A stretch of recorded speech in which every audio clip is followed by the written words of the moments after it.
História, um programa com histórias reais para inspirar você. E hoje eu estou com um campeão paulista, campeão brasileiro, já foi também campeão mundial de jiu-jitsu. Seja muito bem-vindo, Fulvio Mamede. Obrigado, Fabiola. Obrigado a todos, viu? É um prazer estar aqui hoje, viu? Para poder passar um pouco da minha experiência, da minha história, para que todos conheçam e às vezes possa estar inspirando alguém, né? Servindo de exemplo, né? Com certeza. É isso aí. Nós estamos... aliás, quero dizer primeiro que eu sou muito feliz por você aceitar esse convite. Eu sei que Obrigado, eu você que teve uma história agradeço. muito bacana, veio por indicação. O meu marido mesmo é um fã dele, de toda a trajetória dele, e já dizia que era uma pessoa que deveria e merecia estar aqui. Então, Sim, muito eu que obrigada. agradeço mais uma vez, né? E nós estamos bem curiosos para saber como é que foi sua trajetória, a infância, quem foi o Fulvio na infância, se já era alguém muito para frente, se não era, como foi a criança, porque hoje a gente sabe, daqui a pouco a gente vai contar, ele faz um trabalho lindo com crianças, mas quem foi o Fulvio na infância? Como é que foi a sua criação, sua família? Bem, eu tive o privilégio de ter o pai e a mãe que eu tenho e devo tudo a eles, graças a Deus, devo tudo a eles, toda a inspiração, todos os conceitos que me ensinaram, toda a parte de respeito, de saber tratar as pessoas, saber lidar com todos os tipos de situações e como eu estava contando para você aqui um pouco fora, eu fui uma criança muito tímida, tinha uma vergonha muito forte e conforme foi passando o tempo, meus pais já tinham uma noção de que para poder trabalhar isso daí, para poder que a criança consiga melhorar essa parte de saber lidar, saber Com a brincar com os amigos, timidez? timidez, foi me colocando no esporte. Então, tudo quanto é esporte que minha mãe achava, ela me levava. E qual foi o primeiro esporte que você foi Eu fazer? fiz natação. Comecei fazendo Natação. natação lá no SESI, tinha acho que uns 9, 10 anos, né? E como eu estudava no SESI, é até engraçado isso aí, porque o pessoal sempre falava que quem estudava no SESI e treinava à tarde, voltava à tarde no clube, chamava de filhos do SESI. O pessoal é filho do SESI, porque ficava o dia inteiro lá no SESI. Então, tinha uma baita estrutura lá, então eu comecei fazendo natação, depois passei pro basquete. Então, tudo que minha mãe e meu pai via que podia estar Te melhorando, me ajudar? ajudar, nesse tipo, sempre para saber se relacionar, porque a maior dificuldade era isso aí. Não era nem dificuldade em ter amizade com alguém, ter amigos, não. Era saber se relacionar e, às vezes, pedir alguma coisa ou falar com alguém que era desconhecido. Tipo, ó, Fulvio, tem que ir aí em tal lugar para perguntar o telefone de alguém. Mas não ia de maneira alguma. Tinha uma vergonha danada, ficava preso. Travava. Travava. Era Tinha só uma você baita de filho ou tinha dificuldade. mais? Não, tem mais um irmão, Ele mais também novo era que assim eu. ou não? Não. Não? Mais novo não. Sempre foi bem para frente, era mais despregado, né? Era mais fácil para ele, né? Eu já tinha essa dificuldade. Mas era só a primeira impressão, era só o primeiro contato. Depois eu já me soltava mais, já não tinha muita dificuldade Então era só para no me começo, não lidar. era aquela pessoa extremamente tímida, não. Tinha Não, era só o timidez começo, exato. Depois que só pra quebrava o chegar. gelo, eu já conseguia lidar bem com isso daí, mas no começo era muito difícil. Às vezes me Imagina. deixava para eu ir num lugar novo, sabe? Ó, tem uma coluna de férias para vocês irem, ele vai passar o... Quem disse que eu desci do carro? Não ia. Travava. Aí minha mãe era muito engraçada, e eu vejo muito isso aí hoje, o trato com a criança. Ela me chantageava, tipo, ó, se você não descer, depois não vai ter tal coisa. Eu falava, não, vou ficar sem isso daí. Não, eu vou. Aí era Então, obrigada eu era aí, não tinha obrigado. Aí jeito. acabava indo, sabe? Eu não achava muito Mas ruim era bom, né? de Porque hora. ela te estimulava, porque senão você não Demais, faria nada. demais. Hoje em dia eu vejo que às vezes as mães, ou a criança fala, não, eu não quero, ela já se entrega e deixa dessa forma. Não, não dá. Minha mãe insistia, não, vai. Tinha até outras histórias que a gente tem engraçado, que ela jogava a gente, não, tem que ir, eu quero que vocês vão. Tem que passar por isso. E sempre Sério. opa, tinha que fazer isso Ela aí. era bem enérgica, Demais, não. eu adoro isso E aí. o seu pai? Meu Como que ele pai era? trabalhava demais, coitado, viajava muito. E ele deixava muito mais minha mãe na frente das coisas, Então ela né? tinha que ter essa função meio paterna Tinha, também, porque geralmente o pai é o que dá a demais. força pra ir. Sim, não, ela tomava conta de tudo, sempre tocou bem pra frente isso daí. E aí, como é que era, assim, depois disso? Sua mãe dava todo esse apoio e tudo Sim. mais, você foi natação, Fiz basquete... natação, fiz basquete E aí, como é que foi no desenrolar da vida, assim? Você Bom, foi buscando sempre novos esportes ou teve uma paixão pela natação, pelo não basquete? tinha, porque na verdade, é assim, ó, eu não, às vezes não me encontrava. Eu era muito esforçado, sabe? Me esforçava bastante, porque eu sempre fui muito competitivo, mas nunca fui bom nisso daí. Nunca fui bom na natação, nunca fui bom no basquete, Sério? não tinha. E eu já sabia disso aí, tanto é que a minha mãe até Mas falava, não ó, era bom, mas porque era ruim mesmo, era sempre o último? eu me cobro muito, assim, Ah, tá. eu me cobro Eu ia te muito, perguntar. Porque mas geralmente quem é bom no esporte é que é um sim, dom. É sim, bom, ou consegue pelo menos mais ou menos não, mas desenrola tudo. Tipo, eu não sei fazer academia, eu sim. consigo cair da bola de pilates. Eu sou essa pessoa, gente. Não, a gente, porque na verdade isso daí às vezes é treinado. Por isso que a gente agradece muito meus pais, por ter nos desde sempre jogado. Tem que ir, obrigado a fazer, você tem que fazer, é bom para você. Você vai ver que lá na frente, no futuro, você vai ver que vai ter uma diferença entre. E hoje, como professor de educação física, como professor de juízo, eu vejo que tem muita diferença. Tem. Nos pais que trabalha a sabe, coordenação também de uma forma. O professor demais. do meu filho de educação física, ele sempre incentivou nas reuniões, coloquem as crianças para fazer esporte. Sim. Se não dá para pagar um esporte, tem coisa da prefeitura. Lógico, ou então vai para a tudo. rua, deixa correr, porque é importante para o desenvolvimento motor. Não, você não também. consegue. Então, às vezes, eu acho também... que é por isso que eu não sei, porque eu não fazia nem educação física. Eu também não fazia, não era muito bom por causa disso aí. Me cobrava demais. E assim, ó, eu sempre fui muito gordinho quando era pequeno. Eu não era escolhida para os times mesmo. Eu sei Sabe como é que é isso. A última pessoa que fica, e aí sobra, aí já deu os times, aí todo mundo fala, ai, deixa ela, depois ela entra. Nossa, não, na minha época tinha até uma frase que é até engraçada. Não, deixa ele aí que a natureza marca. Quando você ia jogar o basquete ou o futebol, a natureza marca. Então você não fazia muita diferença. Eu também não fazia, eu só era ficava, muito assim. eu tinha então, medo da bola. isso aí frustrava um pouco a gente. E às vezes... Nossa, e mesmo com tudo isso. Sério? Você vai ver como é que eu vou te explicar como é que foi vencido todo esse tipo de coisa. É legal isso, porque é por isso, assim, a intenção do programa é justamente essa, mostrar que mesmo com os desafios a pessoa consegue se sobressair. Porque, pelo pouco que ele já contou, eu já vejo que ele poderia nunca ter se envolvido com o esporte. Demais. Ele era ruim igual eu. Não era pra tudo, não funcionava. Então, e agora ele tá contando uma coisa bem legal, vai, fala pra gente. E era assim, ó, eu notava que quando era criança, a criança era muito cruel, ela é muito verdadeira, então não tem filtro. Então o que ela tem que falar pra você ou pra outra criança, ela fala sem pensar e fala aquilo que dentro da cabeça dela. Então eu sentia que eu não encaixava muito no padrão, eu era muito mais alto que os meninos, eu era muito mais gordinho que os outros, então isso ia me frustrando. Porque às vezes eu não conseguia desenvolver a mesma coisa que meus amigos desenvolviam. E era aquela fase que tinha zoeira mesmo. Você tá louco. Hoje em dia é mais ameno, mas ainda é pesado. Porque ainda existe ainda, não tem como você controlar. É vir de casa, principalmente entre os meninos. Tem uma idade que eu falo entre os 10, 12, 13, pro menino uma idade terrível. Porque ele não sabe se ele é criança, ele não sabe se ele é adulto, ele não sabe se as pessoas estão tratando ele, sabe? Alguns tratam ele de forma que ele é um menino ainda, outros não tratam de maneira alguma, então e é uma fase que o cérebro do adolescente, ele tá numa formação que algumas se não tomar cuidado, ela se torna uma pessoa frustrada, sabe? Cheia de problema, com recalque, isso, aquilo. Então, tinha que lidar com todo esse tipo de coisa. Mas aí foi chegando na adolescência, e eu não conseguia me encaixar nos esportes. E teve então um período, se eu não me engano, entre os 14 e 15, eu voltei pro basquete, mas com 16 anos a gente estava começando a despontar para sair de casa, fazer, eu acho que um ou 2 anos tinha aberto um shopping aqui em Franca, pra você ter uma base.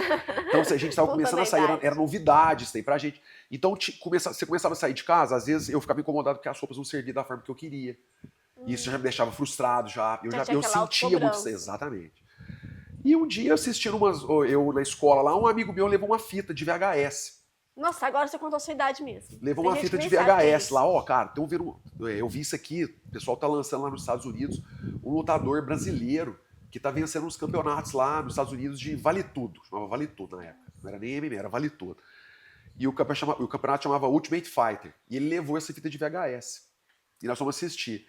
Aí eu fiquei impressionado, falei, um cara daquele tamanhozinho pequeno, de kimono, ganhando uns caras gigantes que a gente às vezes não imaginava, isso era uma discrepância muito grande. Cada um ia com a sua roupa, exatamente, era assim, ó, e na época, quando lançou, era um confronto de artes marciais.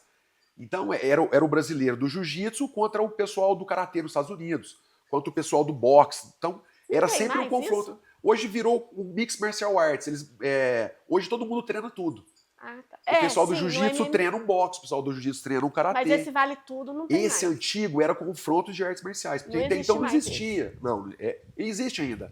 Eles chamam UFC hoje. Não, UFC o pessoal conhece. Mas eu digo assim, que um vai de kimono... Exato, não. Hoje tem uma regra, não. Era sem regra, sem tempo, sem luva.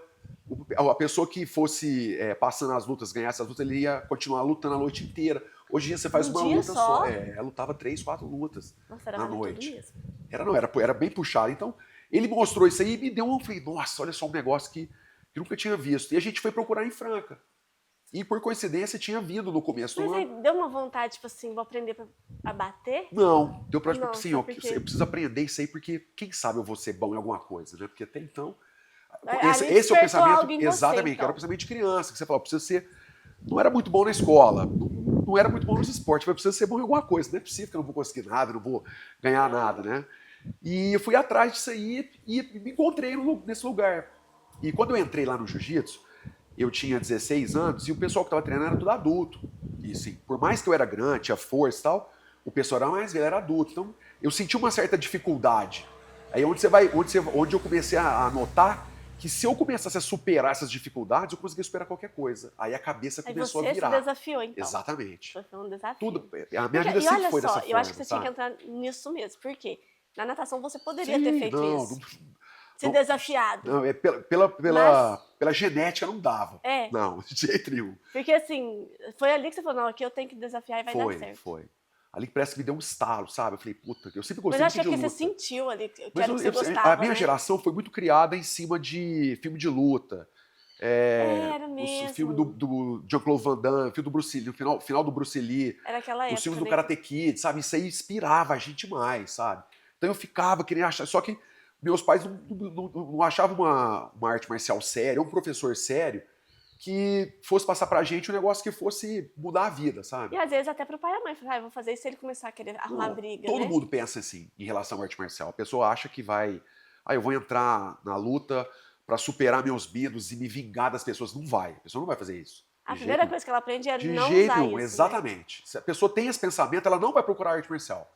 Não vai. Porque lá ela vai ter que enfrentar tudo isso aí de novo. Porque a pessoa que começa a treinar lá, que ela busca uma melhoria na parte disso aí, ela tem que chegar lá, que a gente fala de mente aberta, de copo vazio, para aprender tudo. E isso, aprender tudo que eu digo, você tem todas as etapas que você tem que passar.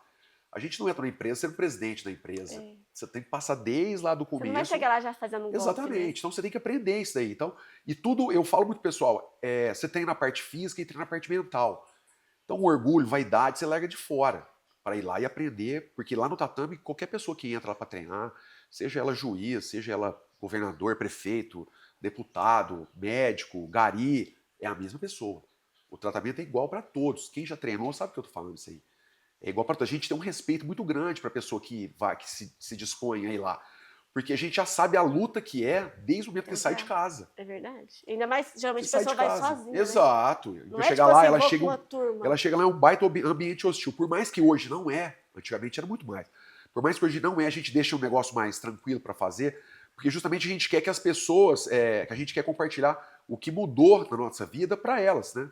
Para a pessoa que vai lá, eu não quero chegar lá, a pessoa vai chegar lá para fazer o primeiro dia, vamos colocar ela para lutar, já com um aluno que já está lá há muito mais tempo, Tem competidor. academias em Franca que fazem isso? Tem. Não Tem tem? mesmo lugar, quanto é lugar que fazem isso.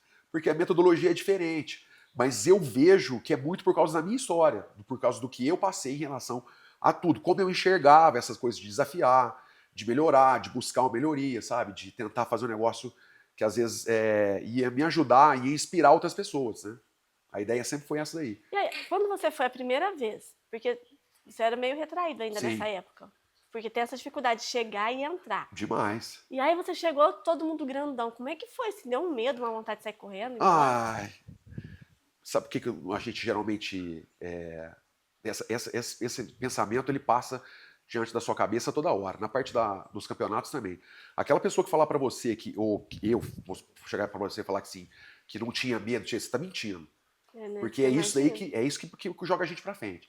Todas as vezes que eu fui lutar campeonato, todas as vezes, chega na hora, você sente aquela adrenalina forte, a perna dá uma tremida, você treme, porque isso aí te deixa vivo. Mas te esse deixa em medo alerta. é o medo de perder, é o medo de machucar, ou não dá pra explicar? Às vezes é um receio, não dá pra te explicar, mas aí você já tá lá, eu falo, eu já tô aqui. Tem que ir. Tudo que eu faço no meu dia a dia é para me jogar aqui, é para me trazer aqui. Eu não vou poder ir embora agora, né?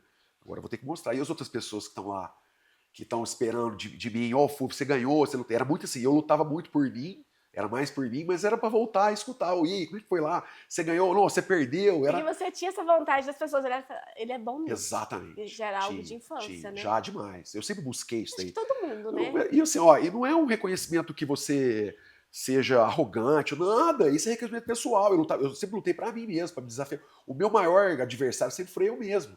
E sempre é. Porque a gente que chega na hora que vai fazer as coisas, você fala, será que eu vou? Será que eu não vou?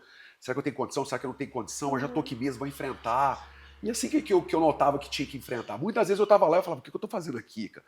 Eu tô na minha casa, né? Eu tô perdendo aqui meu final de semana, com minha namorada, com minha família, tá aqui, debaixo de arquibancada, frio, vinha sem dinheiro pra pagar passe. Já era desse jeito, sempre foi assim.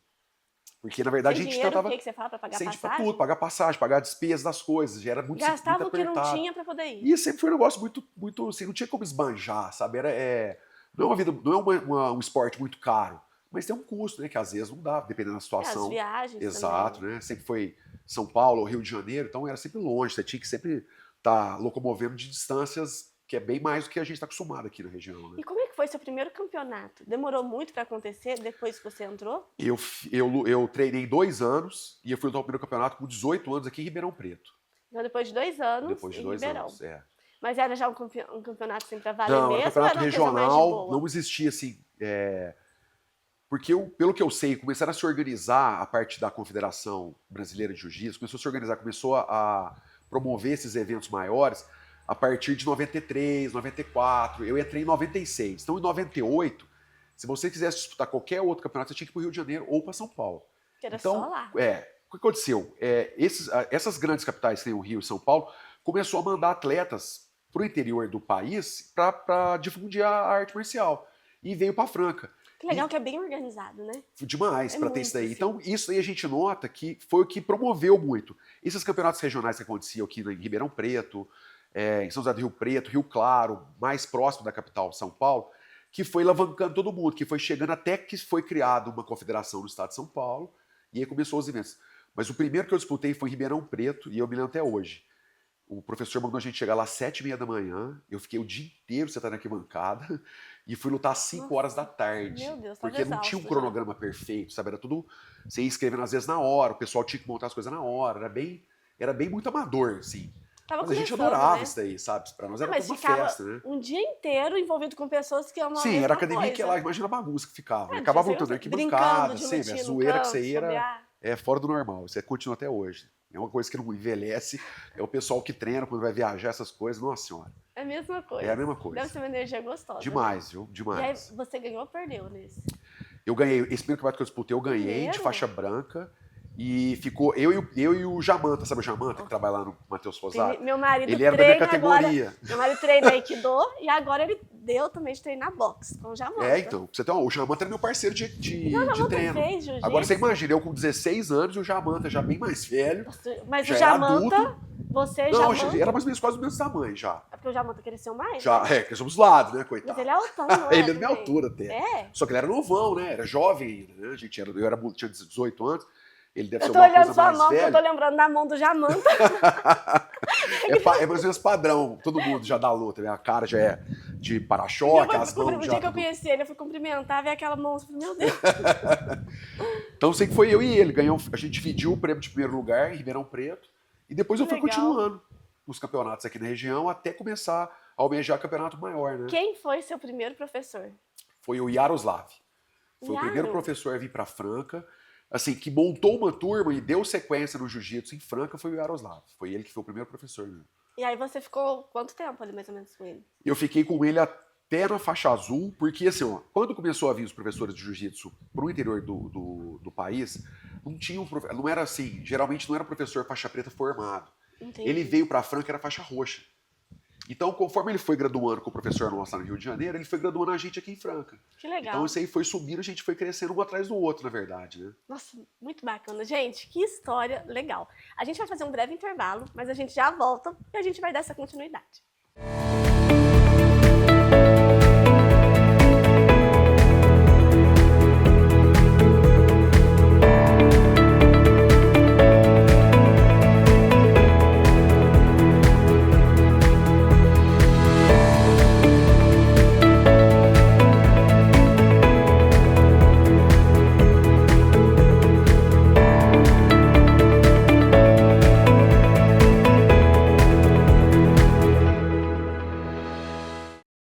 Você já sentiu o desespero de investir tempo e recursos e não obter os resultados que precisa?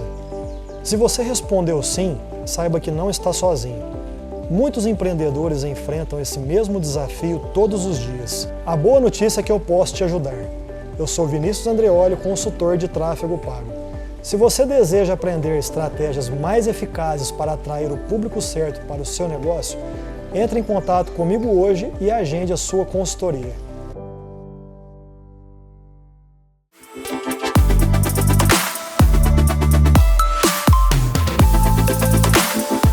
Conhece a Saia Justa? Uma loja voltada para o público feminino com lançamentos diários das principais tendências da moda para você. Eu sou a Vânia Matias e será um prazer recebê-las em nossa loja.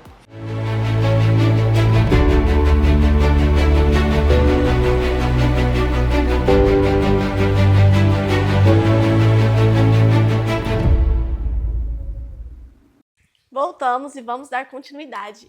Olha, eu quero muito saber como é que foi, porque assim, hoje você trabalha 100% com Sim. jiu-jitsu, né? Você vai contar muito mais coisas pra gente.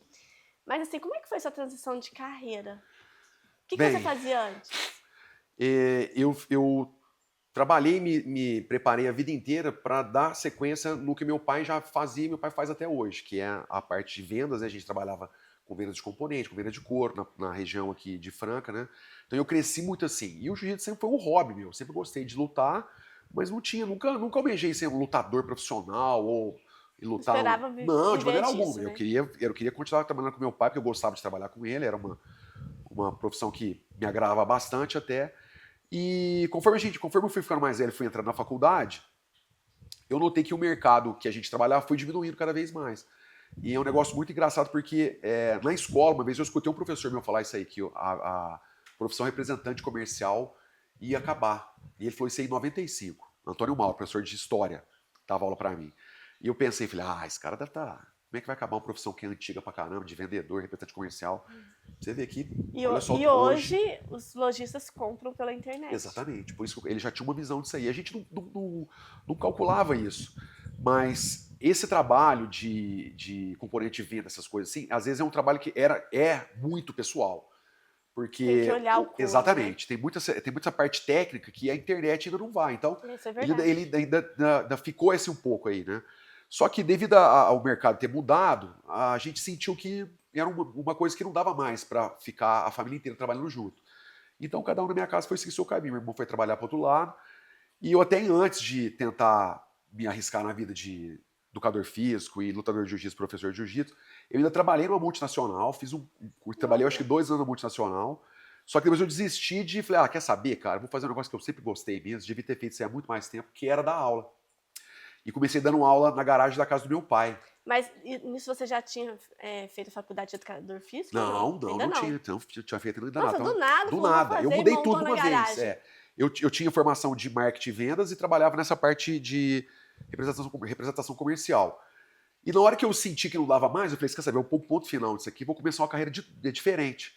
Até engraçado, porque a gente saiu de um cliente, eu e meu pai, que era ali perto da Unifran, e numa conversa assim, bem improvável com ele, eu falei, eu queria tanto fazer educação física e tal, ele estava dirigindo, ele já entrou na alça de acesso da Unifran ali, parou o carro lá dentro, falou, vamos fazer sério. Nossa, seus pais são sensacionais. Demais pra você, bicho, eu tenho muito orgulho. Que legal, eles não ficam. Você vê que nada, não titubeou nem a pau. A gente tava passando em frente, ele parou o carro, desceu, falou, vamos fazer a matrícula, eu te ajudo a pagar e o restante você dá conta de fazer. Não deu nem tempo de pensar. Não, e assim, como eu já tinha. Mas você já tinha montado ali na garagem, já, né? Então ele viu já. que era só. Ele falou, quer saber? Vamos apostar mais uma vez já, né?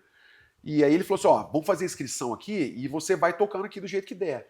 E eu comecei a fazer faculdade de educação física, dando aula na minha casa, e o negócio foi subindo, foi melhorando. Como é que foi assim, o início para dar essas aulas na sua casa? Tipo assim, porque você começou do zero? Sim. É que a gente sempre teve uma turma de amigos que treinavam, né? E geralmente ficava sem lugar para treinar, que às vezes a academia fechava, mudava de endereço, ficava num lugar que já era mais distante para nós irmos, então a gente pensou em montar lá. Então, quando eu organizei o tatame, comecei a dar aula na casa do meu pai, o pessoal da ginásio, academia lá no centro, me procurou. Falou, Fúvio, tem um espaço lá para você. E o professor que dava aula aqui, ele mudou para São Paulo e deixou uma turma lá. Nossa, que legal. Você não interessa em pegar? Eu falei, não interessa demais. Aí eu fui para lá. Fiquei 2 anos lá na ginásio, dando aula lá. Tinha mais ou menos uns 15 alunos, 12, 15 alunos. Dava aula na metade daquela quadra lá no fundo. E fiquei lá 2 anos, né? E em 2009, se eu não me engano, eu aluguei uma casa, que é a casa onde eu moro hoje. Puxei uma varanda, tirei o tatame na ginásio, levei para lá. E comecei a dar aula na minha casa. Queria ter o seu espaço, né? Exatamente, queria ter o meu espaço. Eu acho que já era um negócio que eu já sentia que alguma coisa estava me chamando para poder fazer esse trabalho aí, né? Eu acho que desde o primeiro dia que você entrou, viu? Eu também acho, mas é que eu ainda tinha uma... Mas era uma criança, né? E eu ainda ficava meio reticente quanto a isso, sabe? Vários amigos, várias mães de amigo meu falavam, Fúvio, você tá fazendo... você tá no caminho errado, você tem que partir pro outro lado. Seu lado é esse, professor. Eu falava, cara, o que eu quero com o professor? Nunca gostei de escola, você não é minha cara. Você... Mas porque pensava em professor, pensava em matéria. Não, então, e até quando eu fazia, até quando eu tava na faculdade, minha mãe muito preocupada, ficava assim, eu acho que você devia estudar, prestar um concurso e dar aula na escola, porque você precisa ter uma garantia de emprego e tal. Eu falava, mas o que eu vou querer com escola? Vou dar aula pra aquela moleque, eu vou enforcar esses moleques na sala de aula. Eu falava, não vai, eu te conheço, não vai. E eu não tinha essa ideia. Porque até então, quando eu comecei a dar aula, o foco era só dar aula para adulto. Porque eu montei a academia na minha casa e eu também competia ainda. Então eu treinava lá com meus alunos e treinava para lutar os campeonatos. Mas nunca tive essa ideia de dar aula para criança, sabe? De montar uma turma de criança, especializada em criança e tal. Não tinha essa ideia. Tinha essa visão de professor, lutador e, sabe, não mudou muito. E como que surgiu dar aula para criança? Porque as crianças te adoram, né? Então, era um negócio improvável, né? Porque arranca, na hora que você crianças, chega, fala, pô, o cara vai... O que é isso? Tem que ter medo e tal. Mas é engraçado, meu filho faz aula né? com ele. E o dia que a gente não leva, ele chora porque não foi. É porque assim, ó, igual eu tava te falando, eu vejo que a criança quer ser levada a sério, independente da idade. Então eu trato elas como se fosse adulto. É legal. Porque aí ela fala, pô, tá me levando a sério. Porque, ficar com muita... não dá, não tem jeito, a criança não quer isso. Ela quer algo diferente. Então eu trato igual adulto. Assim. Aí ele se sente. Aí às vezes eu peço para, às vezes, o que tá fazendo mais bagunça ou o que tá mais velho, eu falo para ele assim, puxa um exercício para mim. Ou faz, nossa, a criança se sente, fala, nossa, ele mandou eu fazer alguma coisa. Porque era da maneira que eu me sentia quando o professor falava para mim, puxa o aquecimento aí agora. Eu falava, nossa, olha só, o cara tá me dando uma moral para me dar um aquecimento até aqui. Incentiva, né? Tá demais isso aí, né? Então isso aí vai levando a gente mais para frente. E você sente que as pessoas começam a te olhar diferente. E eu senti isso nas crianças. A gente começou um trabalho... na verdade, eu fui chamado para dar aula na escola. Eu dou aula no Colégio Piaget desde 2017. Começou lá. Nossa. Um aluno meu lá que ele fazia um trabalho lá no Colégio Piaget, ele falou, seu Fufo, tem uma ideia lá na escola e o pessoal queria implantar um jiu-jitsu lá. Tem uma aula de jiu-jitsu, porque tem algumas escolas aqui em Franca que já dão aula de judô. Eu falei assim, legal, vamos lá, vamos fazer um trabalho lá. Então começou com 3 alunos lá. Porque até os pais e a própria escola tinham um receio. Falaram, nossa, porque vinha daquela linha de... O jiu-jitsu, às vezes, foi muito era pitbull, assimilado, né? Com luta de briga de rua, vale tudo, todas essas coisas que, às vezes, a mídia propagava de forma errada. Aquela orelha, assim, né, inchada. Então, isso aí já... Era um negócio que, para alguns lutadores, até os mais antigos, é como se fosse troféu. O cara tem uma orelhona, assim, pra ser identificado, né? Era bater o olho, sabia. Mas hoje em dia, você olha pro cara, já é estereotipo já, você já vê. Eu fiquei careca, não era careca, né? Mas a maioria é careca, a minha orelha não ficou estourada, mas a minha orelha ficou grande, eu perdi as voltinhas tudo aqui. Já tem mais ou menos um semblante, as mãos, você olha as mãos, os dedos. Por que fica careca quem faz jiu-jitsu? Porque aqui, ó, de tanto o kimono vai arrancando o cabelo tudo assim também, não, sabe? Vou tirar meu filho. Às vezes a maioria já tem uma tendência, mas eu tenho aluno lá até hoje, e tem amigo que luta jiu-jitsu, que o cara tem o cabelo normal até hoje, não caiu. É verdade, mas a orelha é muito por causa do contato que tem com o né? kimono no chão, às vezes pega muito, então isso aí vai acontecendo demais. Então fica como se fosse troféu para o pessoal que lutava os dias antigamente. Eles né? adoravam andar assim. Adorava ser reconhecido, né? Ó, lá vai o pit boy, ó. Chamava de pit boy, né? Pit boy, por isso eu falei pitbull. E aí, assim, começou a dar aulas, e como é que foi acontecendo os processos das suas conquistas como campeão também? Sim, foram muitos campeonatos, né? Foram. Eu tenho um quadro de medalhas lá na academia que eu coloquei todas as medalhas que eu conquistei ao longo dessa trajetória minha no jiu-jitsu. E as mais importantes que eu te disse foram essa, né? No Campeonato Brasileiro em 2002 e o Campeonato Mundial em 2003. Eu te falo que eu ia lutar muito, não pelo título das coisas. Eu queria lutar sempre para tentar me superar, sabe? E a gente acompanhava muito através de revista e VHS, porque ainda não tinha CD, tinha nada. Essa parte de mídia não existia. A gente às vezes descobria alguma coisa através das revistas. Então, todo começo de mês a gente ficava correndo na banca todo dia para saber se já tinha chegado os exemplares. Nossa, não tinha nada, não tinha nada. Nossa. E a gente sempre buscava isso aí. Então, a minha ideia era tentar aparecer às vezes numa revista. E até apareceu. Eu tenho uma revista na academia que eu nem lembrei disso aí, para te falar a verdade, viu? Apareceu umas revistas lá. E assim, era mais para desafiar, sabe? Porque a gente notava que era novidade para todo mundo. Porque era um negócio muito novo, né? Vou dizer assim, o jiu-jitsu começou a ter uma visibilidade maior a partir de 96. Então, eu estava em 2002, eu fui campeão em 2002. Era muito recente. Então, quem conseguisse conquistar alguma coisa nesse início ia ficar marcado pro resto da história, né? Daquele pessoal que desbravou o caminho hoje em dia. Eu falo muito para meus alunos, né? A gente passou por tudo, né? Não teve a possibilidade de ter um faixa preta dando aula. E eu acho que às vezes é por isso que conseguiu conquistar esse tanto de coisa, porque esse sacrifício todo que a gente passou, tudo em relação à parte de treinamento, à parte de material humano, porque às vezes não tinha. Então a gente às vezes ia lidar com um atleta que treinava em São Paulo, no Rio de Janeiro, e ele tinha uma muito base material bem humano. diferente. A gente estava lá treinando entre faixa branca, azul, máximo roxa, o cara tinha lá 10, 12 faixa preta treinando com ele já, porque era mais antigo a academia lá. Então tinha essa diferença. Então, todo esse desafio, ele motivava a gente aí, né? E assim, eu notava muito até hoje um pouco assim, diminuiu, mas ainda é. O pessoal olhava a gente e falava, nossa, lá vem uns caipira de Franca, o que esses caras vão fazer aqui, né, cara? E eu gostava de ser desafiado e das pessoas pensarem dessa forma, porque eu falava, agora eu vou provar pra vocês que os caipira de Franca tem um negócio diferente, né?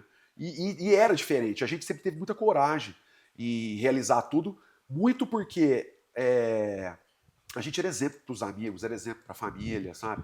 E aquilo que eu te falei, já que eu tinha muito esse pensamento de eu preciso saber para ser alguém, sabe? Me firmar como alguém, não que você... Mas isso é importante. Mesmo, realização pessoal. Exatamente. Acho que para todo mundo é importante. Isso, eu acho que é válido isso hoje em dia, né? Que meu pai sempre falava pra vocês, já que se você vai ser alguém na vida, que seja tenha uma boa profissão, independente de qual vai ser. Você vai ser gari, você vai ser pintor, você vai ser um advogado, um médico, faça valer a pena mesmo, sabe? Se sacrifique de verdade para tentar fazer uma coisa de bem, uma coisa boa, né? Então foi muito assim, eu busquei através aí, então, e eu sempre tive muito meus amigos me apoiando. Eu nunca ia sozinho lutar os campeonatos. A gente tinha sempre... É mais uma força, né? Mais uma demais. motivação. Eu sempre tive a possibilidade... Pra vir comigo. Exato. Ainda bem que minha esposa me acompanhava. Na época era minha namorada, ela me acompanhava. Sério? Quanto tempo nos campeonatos grandes? Vai fazer... Eu comecei no jiu-jitsu com 16, comecei a namorar ela com 17. Nossa. Então, mais ou menos ela começou a carreira exatamente, junto com você. Me acompanhou tudo.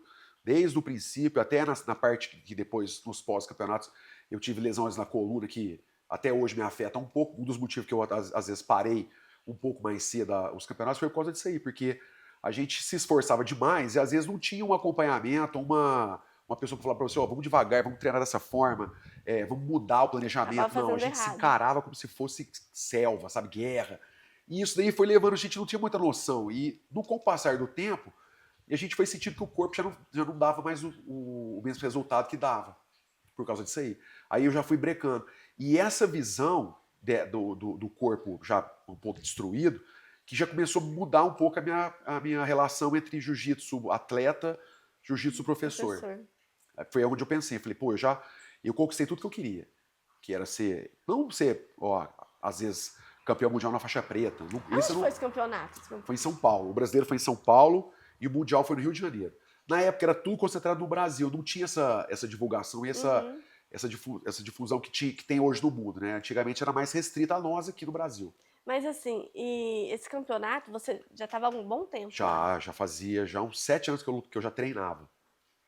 Já tinha já uma base. Bastante, mas não é já tinha passado por vários campeonatos. E a gente nota que, assim, atleta é mais ou menos igual. Eu tinha que ter um período de treinamento e de competições para me conseguir chegar lá. Exatamente, porque se eu não tivesse um ritmo de competição, eu não conseguia nunca chegar onde a gente chegou. Sem falar, porque assim, a base inicial de vocês aqui era muito pequena, né? Precária demais. A gente tinha, isso que eu tô te falando, o recurso nosso era muito escasso. Porque a gente não tem essa possibilidade da internet, ou não tinha essa possibilidade da internet, igual tem hoje. Então a gente tinha muito pouca informação. Então, onde a gente buscava informação era lutando. E às vezes, e era sempre assim, ia lutar um campeonato, a gente dirigia ou ia de ônibus, andava 400 quilômetros, lutava, voltava mais 400 quilômetros. Às vezes não comia direito, às vezes não descansava direito. No mesmo dia, não? No mesmo dia. Meu Deus. E a gente chamava de bate-volta. Chegava, lutava e voltava para embora. Não tinha tempo de trabalhar no outro dia. Meu Deus. Você vê que não tinha muita facilidade. Por isso, eu acho. Tinha que ter muita força de vontade. Exatamente. Mas é isso aí que qualificou a gente para conquistar isso aí que conquistou. E eu acho que isso que fez o jiu-jitsu crescer aqui na cidade também. Porque assim, foi uma turma que agarrou com vontade para fazer acontecer. Exatamente. Foi todos. Não foram, assim, e eu falo muito isso aí. A pessoa que se destacou, eu destaquei, meu amigo Diego Galante se destacou, meu amigo André Bad Boy se destacou, porque a gente tinha união, treinava entre nós mesmos, sempre teve muita amizade muito grande. E isso fez com que a gente ajudasse um ao outro, de forma assim, Sempre quando um despontava, puxava os outros. Sempre puxava os outros. E treinar para lutar campeonato. Então, no início foi sempre muito unido isso aí. Hoje em dia já não tem tanto contato mais, porque cada um segue a sua vida. Não dá tempo. Exatamente, né? Tem as famílias, tem um trabalho, então fica bem distante, mas a gente tem contato entre nós ainda, quando se encontra aí, tem um carinho muito grande por todos, porque todos fizeram parte aqui, independente dos problemas que teve em relação ao esporte, mas eu tenho admiração e carinho por todos do jiu-jitsu aqui em Franca. Que legal, né? É um pessoal de muita garra, né? Que Demais. fizeram acontecer. Demais. E transformou a vida de muita gente aqui, eu vejo isso aí, né? De muita gente. Não só a relação que a pessoa virou lutador, não, mas é que eu estava te falando agora no início. O jiu-jitsu, a arte marcial, ele te capacita para você ser vencedor na vida pessoal, na vida profissional, sabe? O que você quiser conquistar, você vai ter essa coragem e essa força de vontade que é oriundo do jiu-jitsu. E assim, ó, eu tenho um orgulho de falar que a minha academia, a minha casa lá, a gente tem uma amizade e um afeto muito grande um pelo outro, que isso que movimenta a gente, é isso que tá gerando campeões lá, campeões do tatame, campeões da vida, sabe? Campeões que dão exemplo para suas famílias. O importante do jiu-jitsu, o importante que eu sinto hoje, é isso aí, sabe? Ser exemplo, bom exemplo para nossos filhos, bom exemplo para nossos amigos, sabe? Tentar passar essa mensagem. E faz eles, a né? diferença, né? Faz. Eu vi um vídeo da Kira Grace. Grace, né? Kira Grace. Depois de um episódio de um menino que, infelizmente, foi espancado na escola, acabou falecendo, né? Um menino que sofria bullying. Sim. E aí ela postou e ela falou sobre a importância do jiu-jitsu, porque não é sobre aprender a lutar, como você disse, não é isso, você vai aprender muita coisa. Tem muito mais mas aspectos, aumenta né? a autoestima Exato, também. Exato. Então a pessoa ela consegue chegar, se alguém vem, né, querendo tirar onda, ela já tem também um controle ali dela. Sim. E ela sabe que se ela precisar, em último caso, ela tem um recurso. Então aquele medo, aquela coisa de se sentir retraído, né? É um garoto que se talvez ele tivesse entrado pra luta, assim como você, né? Que você devia sofrer muito bullying na escola. Isso, sabe o que era difícil? Às vezes a gente nota em relação a isso do bullying. O bullying tem vários estágios, né? E é engraçado porque, assim, é importante que os pais fiquem atentos a isso, porque a criança dá sinais em casa E ela do não que está conta. sofrendo. Não. Ela às vezes não conta porque ela tem vergonha, às vezes ela não conta porque ela tem medo da atitude do pai e da mãe para cobrar. Eu recebi um convidado eles, esses dias sabe? aqui, recentemente, esse mês, e ele contou no programa que ele sofria bullying na escola, Sim. que ele nunca tinha contado nem pra mãe. Olha o tanto que é E a sofrido. primeira né? coisa que ele fez quando ele recebeu um dinheiro depois de se formar foi a cirurgia plástica. Olha isso aí. Ele falou, minha mãe vai saber agora que eu sofria bullying. Por isso que eu falo, as crianças Tem não que falam. saber, os pais têm que estar atentos a esses sinais, porque tem sinais isso aí. E a escola, infelizmente, não tem condição total de lidar com isso aí. Não adianta a gente tentar colocar Nem na vê conta muitas deles, vezes. porque não tem, são muitas crianças, isso aí é natural de acontecer. O que a gente tem que fazer? Nós da arte marcial, a gente tenta passar para eles que assim, ó, saber se situar nesses locais, na escola. Eu falo muito para os meus alunos, na escola, em aniversário, onde geralmente tem cama elástica, tem confusão. Tem cama elástica, tem confusão. Eles vão pular, dois vai pular ao mesmo tempo, vai bater, vai empurrar, um vai querer tomar conta. Isso aí já, eu tô te falando isso aí porque tudo que a gente passa para eles lá são coisas que aconteceu com a gente. Meu irmão falou um negócio que é muito engraçado. A história se repete, só muda os personagens. Perfeito. Então, a mesma história que a gente passou quando era criança, os filhos deles também passam, os filhos dos meus amigos também passam. As dificuldades que a gente igual. teve também de lidar Até com a as vida, brincadeiras, né, palavras é igual. Eu falo pra eles, cara, ó, fala uma coisa pra vocês não vão me enganar aqui, tentar me passar pra trás. Eu já tive a idade de vocês, eu nasci velho. Eu já passei por isso, eu sei como é que é. Então a gente já tem esse feeling, já sabe. Então, toda a parte que eu uso pra estar ensinando a molecada é aquela parte que eu aprendi dos meus pais, é aquela parte que eu me recordo. Quando eu faço uma reflexão, eu falo, pô, é desse jeito, dá pra fazer isso aqui, dá pra melhorar dessa forma, dá pra me agir dessa forma, dá pra ter essa atitude com a criança. Quando eu vejo esse tipo de coisa, que eu vejo que a criança tá se sentindo incomodada, tá se sentindo intimidada na escola, eu aviso os pais e a gente começa a trabalhar isso aí lá dentro. Legal. E não de uma forma que eu vou tornar a criança agressiva, não, de maneira alguma. Eu tento ensinar pra ela a saber enxergar essa situação, na hora que ele começar a ver que a pessoa, a gente chama de valentão geralmente na escola, na academia, que o valentão, ele escolhe a pessoa, ele escolhe a criança, ele vai na criança que é mais fraca, ele vai na criança que às vezes é mais reprimida, ele vai na criança que é quietinha, na criança que é educada, e aí ele começa ali. É que o educadinho não sabe dar uma má resposta. Exato, né? ele é educado, ele não tem esse feeling que às vezes a pessoa que está na luta já sabe. Então ele começa, são várias etapas que ele vai passando. Ele começa a primeira agressão verbal, falando alto, intimidando.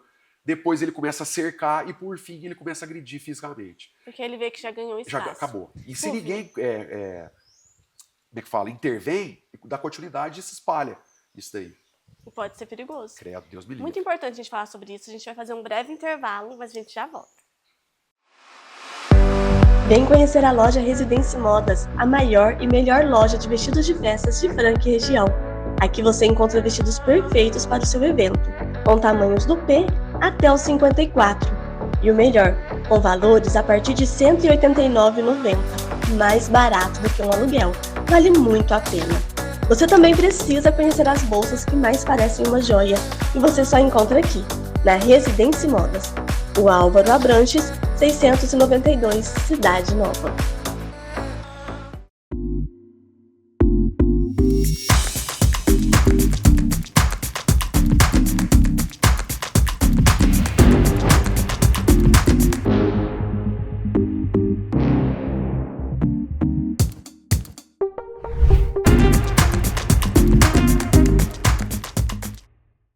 Olá, aqui no Instituto Ana Márcia Saúde e Bem-Estar, nós trabalhamos com você que deseja se transformar e ser sua nova versão. Quando eu falo ser sua nova versão, é conectar com você através das terapias que nós temos. Hoje trabalhamos com a morfologia, análise do sangue vivo, detox iônico dos pés, hidrogênio molecular, Hag Hara, autoemoterapia, enemas de café e muito mais. Então vem pra cá e venha ser sempre a sua nova versão.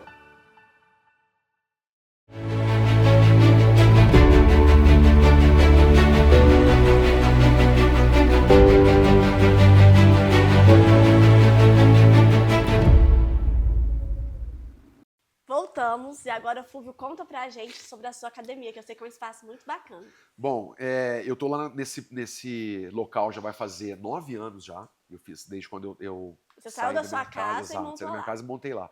E a ideia sempre foi tentar trabalhar a parte física junto com a parte da arte marcial. Então eu montei uma parte de treinamento funcional lá, no térreo, né? E isso daí provém já melhoria na hora da luta. Então todo atleta meu, que é atleta de competição, ou aquele atleta lá, aquele aluno que quer ter uma melhoria em relação ao desempenho no jiu-jitsu, eu indico para ele fazer a parte do treinamento funcional lá embaixo, porque a gente mescla algumas coisas que são feitas na hora da luta, então é um Legal. treinamento direcionado. Às Que é vezes você que dá esse treinamento. Exatamente, também. sobre dois treinamentos. Então, assim, outra coisa, não fica só restrito a só um treinamento funcional em relação ao jiu-jitsu. Não, eu consigo fazer um treinamento para quem é atleta do beach tênis, para quem é atleta do handebol, para quem é atleta do basquete. O pessoal que vai lá fazer musculação, eu também consigo fazer essa parte desse trabalho. Então, por exemplo, se eu quiser ir treinar e não vou fazer jiu-jitsu, eu posso ir normalmente Sim, treinar claro, com você. claro. E assim, até o pessoal que às vezes, mas eu tenho que deixar meu filho em outro lugar. Não, então, enquanto você vai fazer a parte do treino funcional lá, o seu filho pode estar fazendo comigo uma aula de Nossa, isso é jiu-jitsu, né? maravilhoso. Porque tem muita mãe que não faz. Exatamente, porque não tem onde exatamente. deixar E o já filho. consegue unir as duas coisas. Eu tenho bastante aluno lá que, enquanto ele está treinando comigo lá, a mãe está treinando lá embaixo no funcional. É a partir de que idade as crianças? A partir de 4 anos, a gente tem turminhas lá divididas em 2 dias, né? Segunda e quarta às 5 da tarde, terça e quinta às 10 da manhã. Que legal. Uma coisa bacana que você faz com as crianças também é um treino funcional, não tem Sim, isso? sim. Eu faço uma vez por semana essa parte do treino funcional, porque a gente já vai criando a expectativa nelas de dar sequência, não só na parte do jiu-jitsu, mas essa parte de atividade física, E né? De eles trabalhar essa adoram, parte de né? coordenação motora. Adora.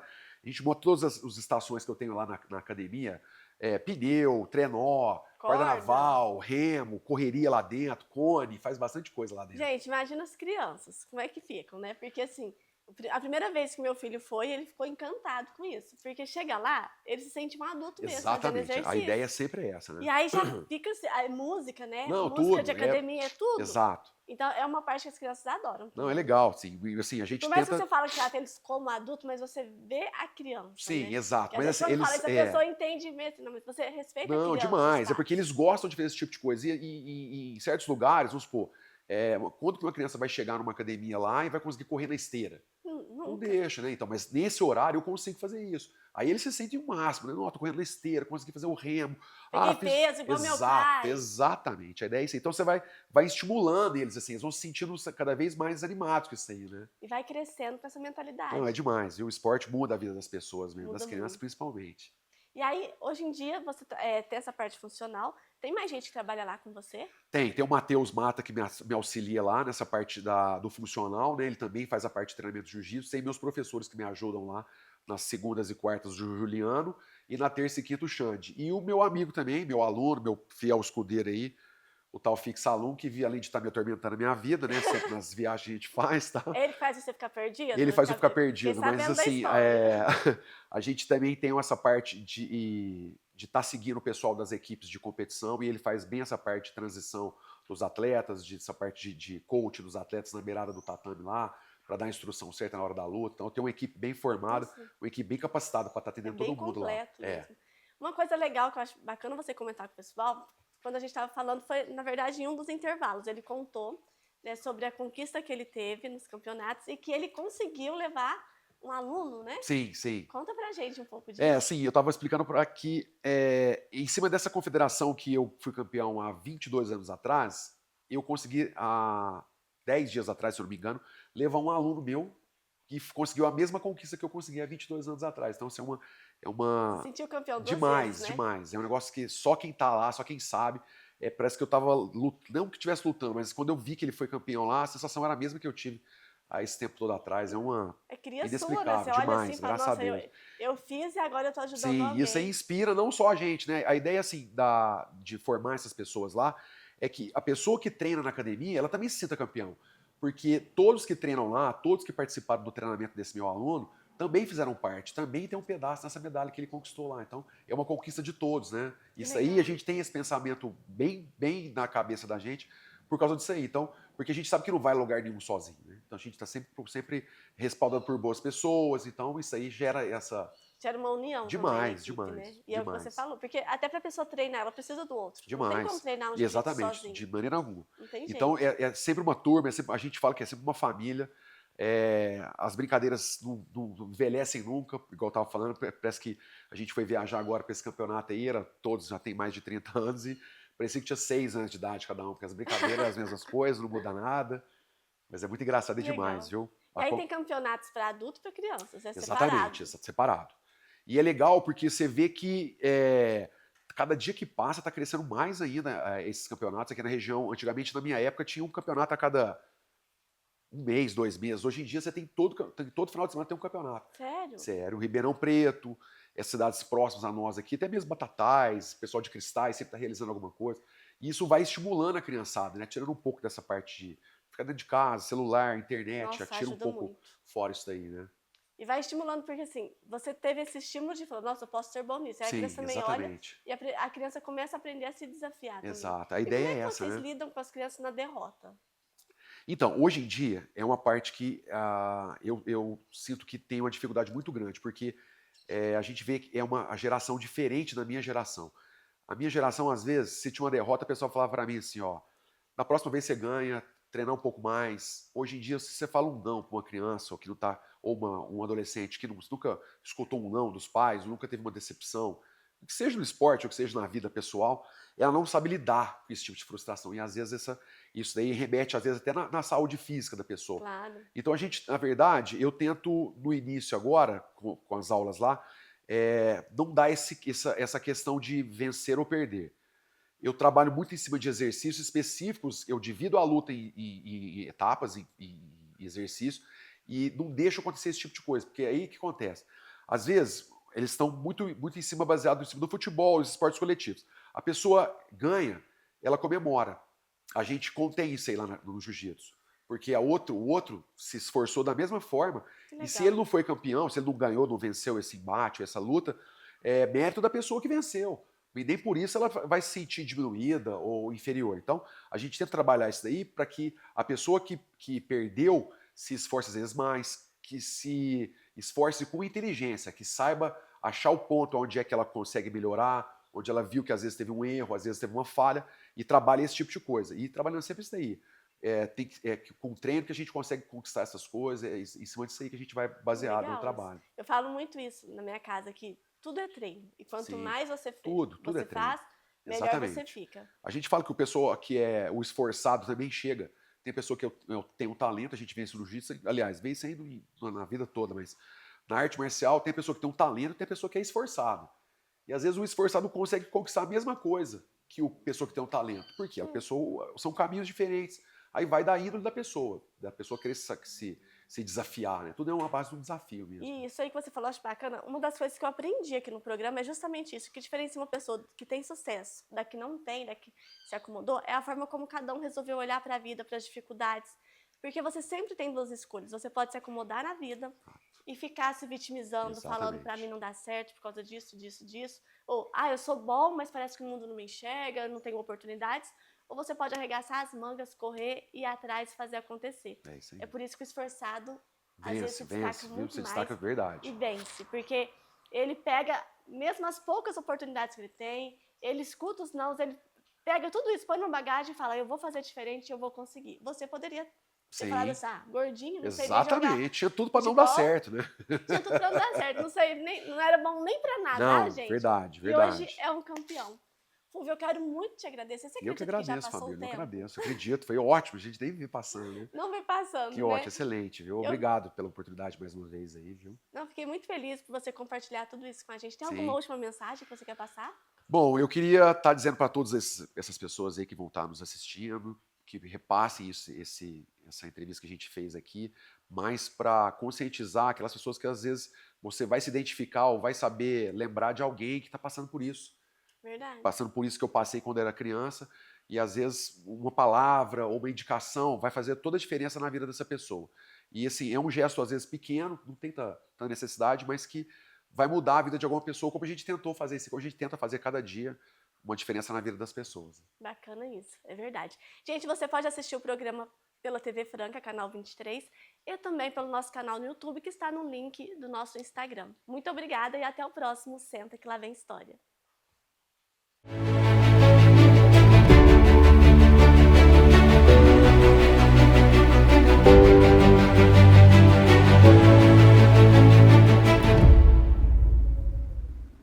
Hoje quero falar com você, empresário, a respeito de aposentadoria por tempo de contribuição. Meu nome é Marcos da Rocha Oliveira, especialista em direito previdenciário. Fique comigo e saiba mais sobre esse assunto. Se você tem um bom tempo de contribuição, mas ainda não atingiu o necessário para a sua aposentadoria, saiba que existe uma maneira de completar esse tempo. Geralmente, os empresários ao longo da vida realizam muitas contribuições, mas por um motivo ou outro deixam algumas contribuições sem fazer. É o que nós chamamos de lacunas. Nesse caso, nós podemos identificar essas lacunas, ou seja, os períodos que não houve contribuição, realizar essas contribuições em atraso e conseguir fazer a tua aposentadoria. Mas para isso é necessário, para que você recolha esses valores em atraso com segurança, a ajuda de um profissional que irá identificar os períodos que cabem este cuidado. Se esse é teu caso, procure um advogado especialista e faça valer o teu direito. Afinal, o teu direito não pode esperar.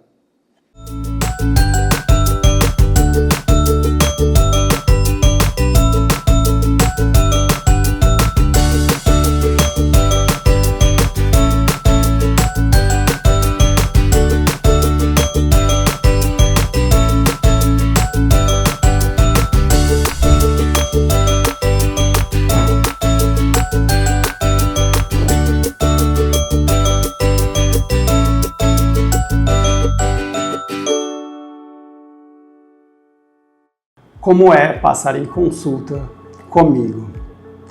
Bom, eu tenho uma área de atuação dentro da minha especialidade, ginecologia e obstetrícia, né? Não sou voltada apenas para gravidez de alto risco, também faço baixo risco, risco habitual e consultas ginecológicas em geral, né? O objetivo é acolher a paciente, vê-la de modo mais amplo do que as queixas habituais, né?